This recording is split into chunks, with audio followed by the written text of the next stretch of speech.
आज इस लेक्चर में हम बात करने वाले हैं नॉर सिंथेसिस ऑफ पायरोल। यहाँ हम इसके स्टेप वाइज स्टेप मैकेनिज्म की बात करेंगे, मगर उससे पहले हम बता दें पाल नॉर सिंथेसिस एक साइक्लिक कंडेंसेशन रिएक्शन है जो बीटा कीटो एस्टर और अल्फा अमीनो कार्बोनिल कंपाउंड के बीच में होती है एसिटिक एसिड के प्रेजेंस में।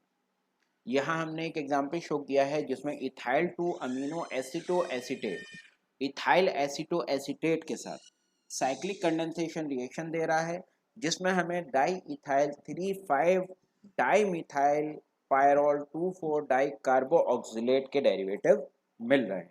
यहाँ जो ethyl two amino acetoacetate है वो इथाइल एसिटो एसिटेट से सिंथेसाइज किया जाता है। सोडियम नाइट्राइड के साथ इथाइल एसिटो एसिटेट की रिएक्शन है जिससे हमें एक ऑक्साइड टाइप डेरिवेटिव मिल रहा है, जैसा कि हमने यहाँ सर्किल से मेंशन किया है NOH। ये ऑक्साइड ग्रुप है और ये ऑक्साइड टाइप डेरिवेटिव जिंक के प्रेजेंस में रिड्यूस होकर इथाइल टू अमीनो एसिटो एसिटेट देता है। आइए बात करते हैं स्टेप बाय स्टेप मैकेनिज्म की। सबसे पहला इसमें है conversion of ethyl एसिटो acetate into its इनॉल form. यहाँ अगर आप देखें तो इथाइल एसिटो एसिटेट के पास एक कार्बोनिल ग्रुप है जो कि इनॉल फॉर्म में हाइड्रोक्सी ग्रुप में कन्वर्ट हो जाता है, साथ ही साथ एक अनसैचुरेशन इसमें देखने को मिलता है। तो ये एक इनॉलिक फॉर्म है, कीटोन इनॉल फॉर्म का एक इक्विलिब्रियम है जिसमें इथाइल एसिटो एसिटेट की कीटोनिक फॉर्म इक्विलिब्रियम में रहती है इनॉलिक फॉर्म के साथ। अगले स्टेप में इथाइल टू अमीनो एसिटो एसिटेट जो कि ऑक्साइन से सिंथेसाइज किया गया था वो इस ऑक्सीजन के साथ एसिड के साथ कंबाइन होकर एक प्रोटोनेटेड डेरिवेटिव देता है।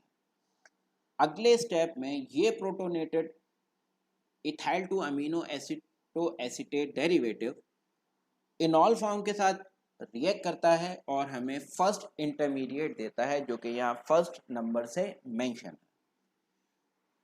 इनॉल के स्ट्रक्चर पे गौर करें तो ये हाइड्रोक्सी ग्रुप है, इसके ऊपर लोन पेयर है। ये लोन पेयर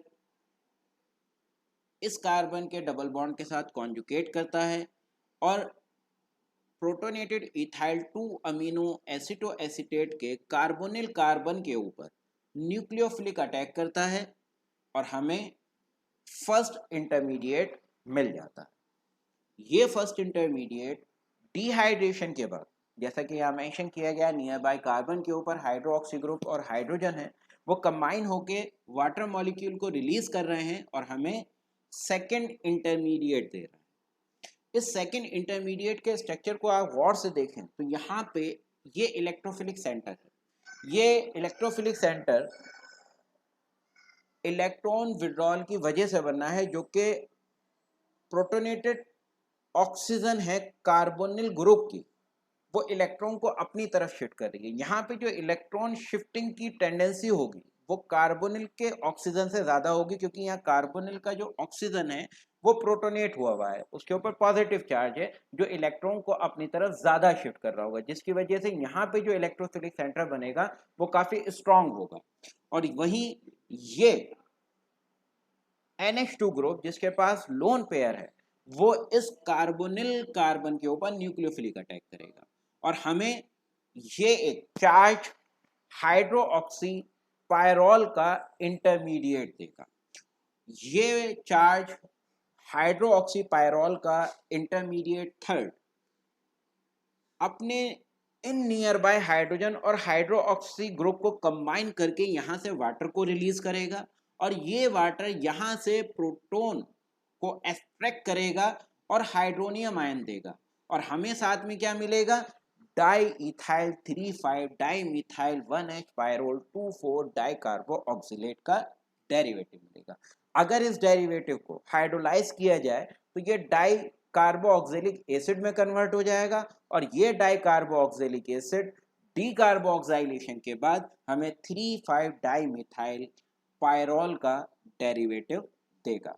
तो ये कुछ मेथड थे जिनके साथ हम सब्स्टिट्यूटेड पायरोल डेरिवेटिव बना सकते हैं।